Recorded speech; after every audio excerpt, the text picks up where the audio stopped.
আসসালামু আলাইকুম গাইস, আশা করি সকলে ভালোই আছেন। এই উপকরণ দিয়ে আজকে আমি রান্না করব বিরিয়ানি। মাটির চুলায় বড় পাতিলার বিরিয়ানি। এখানে আমি 14 কেজি মাংস নিয়ে নিলাম। 7 কেজি চালের জন্য আমি 14 কেজি মাংস ব্যবহার করব।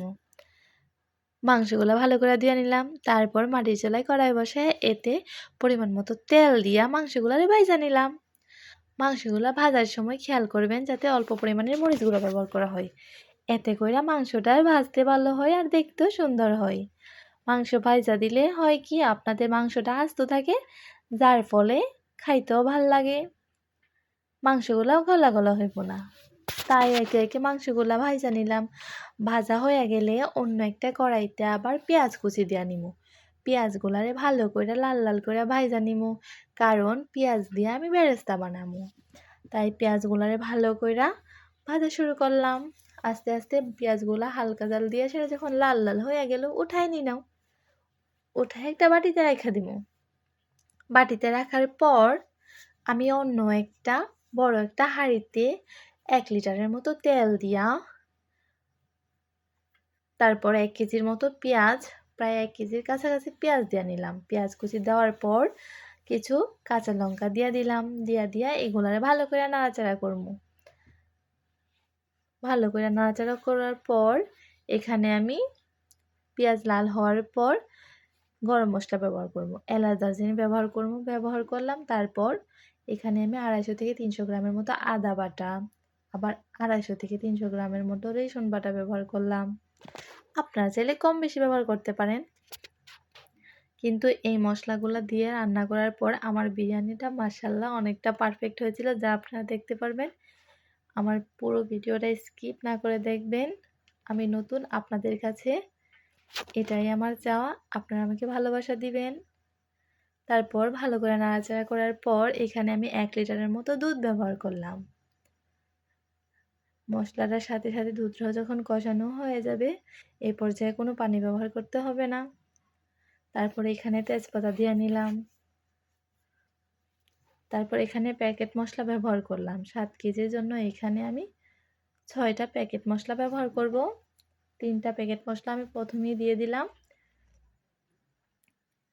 তারপর টমেটো সস দিয়ে দিলাম।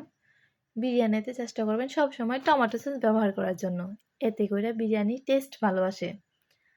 তারপর এখানে আমি একটি সিক্রেট মশলা দিয়ে দিলাম। আপনারা যদি কমেন্ট করে জানান তাহলে আমি এই সিক্রেট মশলাটা আপনাদের সাথে শেয়ার করব।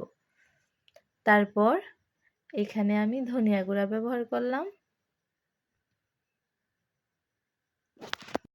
অল্প ধনিয়া, তার সাথে জিরে গুঁড়োটা ব্যবহার করে নিলাম। ব্যবহার করার পর এখানে আমি একটি টেস্টি সল্ট ব্যবহার করলাম। 20 টাকার প্যাকেটের একটি পুরো টেস্টি সল্টই ব্যবহার করা হয়েছে। তারপর এখানে আমি বিরিয়ানি সেন্ট ব্যবহার করলাম অল্প পরিমাণের।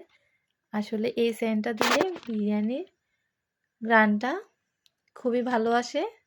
এই ফ্লেভারটার জন্যই এই সেন্টটা ব্যবহার করা।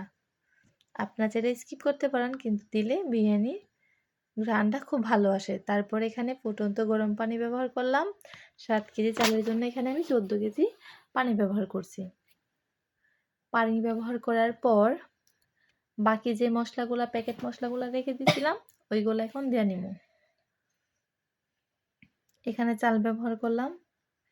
চাল দেওয়ার পর ভালো করে একটু নাড়াচাড়া করে নিলাম। নাড়াচাড়া করার পর প্যাকেট মশলা দেওয়ার পালা। প্যাকেট মশলা দেওয়া শেষ হয়ে গেলে এগুলারে আবার আমি নাড়াচাড়া করে ঢাইকা দিব। ঢাইকা দেওয়ার পর 5 মিনিট পরেই আমার বিরিয়ানি প্রায় রেডি।